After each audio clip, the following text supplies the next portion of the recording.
2020年的时候，时任美国国务卿蓬佩奥呢曾经明确的扬言支持东南亚国家对于南海的所谓主张。其实这打破了此前美国一直是只批评中国，但是不会为任何东南亚国家进行发声的这样一个传统的立场。那宋先生，您怎么来看美国这方面的一个转变？2020年6月的时候呢，美国驻联合国的常任代表就是Kelly Craft， 他就向联合国的秘书长送了一个外交书函。里面就是针对南海的海洋主张，尤其是中国在南海的海洋主张，它就是抨击。另外，他也引了这个所谓的南海2016年的仲裁的一个裁决，然后去支持他的论点。那这从6月到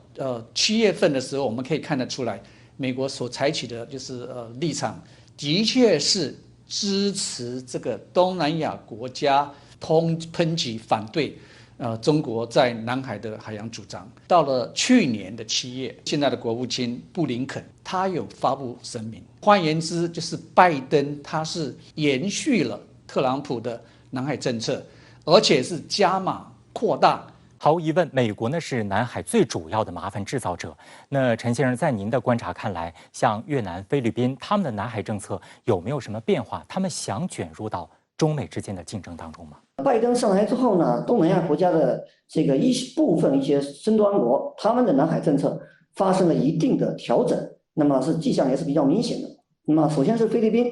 菲律宾有几个方面的这个调整。第一，就是在南海仲裁案问题上，那么特别是仲裁裁决问题上，它的立场是越来越强硬了。第二个的话，就是在这个海上一线行动的立场越来越强硬了。比如说像这个2021年11月份。那么中菲之间在能沙群岛仁爱礁发生了小规模的这个风波。那么这个风波发生之后呢，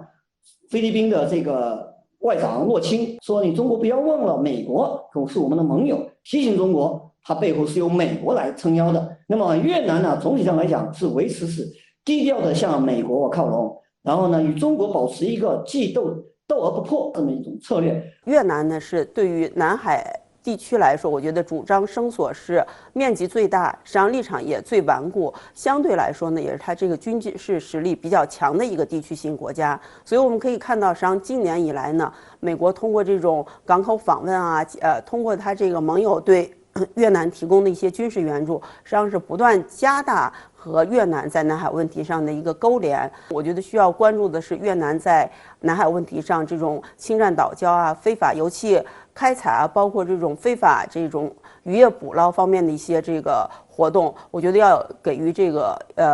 必要的或者及时的这种遏制。第二点，我们也看到中越关系具有它的特殊性，那就是说我们既有良好的这种党际关系，同时呢我们又是邻国，我们又是这个长期的这种伙伴国家，所以我觉得维护南海问题，把南海问题限制在一定的这种范围之内，维护整体的中越关系仍是具有非常重要的现实意义的。拜登政府他的这个南海政策在南海这个方向遏制中国上起到了什么效果吗？从目前来看的话，不管是这个德国、法国，以及说像英国这样的国家，那么包括像东南亚一些国家，对于美国所提出的一系列的合作，还是有一定的保留意见的。那么，比如说像这个越南，它在中美之间的竞争采取了相对来说比较低调的一种策略。那么菲律宾，它的策略也是目前正在寻求一种相对动态的平衡。所以总的来讲，美国虽然想利用这个小多边模块化的方式来打压遏制中国，但总体来讲的话，由于它配合的伙伴自身有自身的利益考量，以及美国战略的这种以自己为核心，那么有可能会对东盟的中心地位造成挑战的一种战略安排，实际上也是遇到了非常非常多的阻力。菲律宾今年呢就将迎来总统换届选举了。那目前的南海议题正在成为各位候选人争论的一个焦点。那张女士，以您的观察，他们的这些观点会如何影响未来的南海局势？杜特尔特政府呢本身在南海问题上它是相对低调，这个更重视整体的中非关系。但是我们可以看到，实际上包括这种军队包括这种这个甚至是外交部以及它更多的一些政治精英，在南海问题上的态度仍然是比较强硬的。据我所观察呢，实际上菲律宾国内现在正再呢将南海仲裁案的裁决呢放入到这种菲律宾的修宪进程当中。所以未来来看呢，我觉得呢，南海问题呢，无论是谁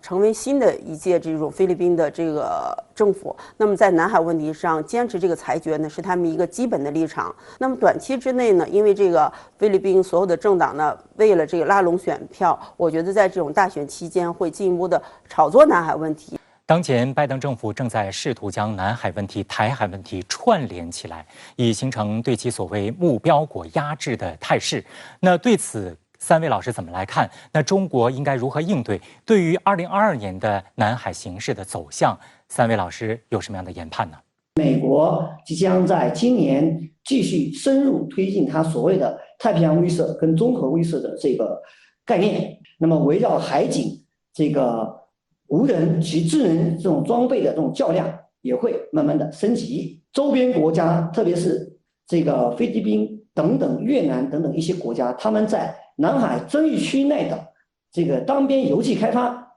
及一些海单边行动，会在未来一段时间内继续发酵，以及会升温。南海问题法理战的这个相互之间的较量都会会以新的方式、新的内容跟新的强度或更大的强度呈现出来。那么对于中国来讲的话，安全的威胁明显会大于过去。我觉得要分三轨框架，就是对美呢，我们就是说是要保持一定的对话，但同时呢，重点是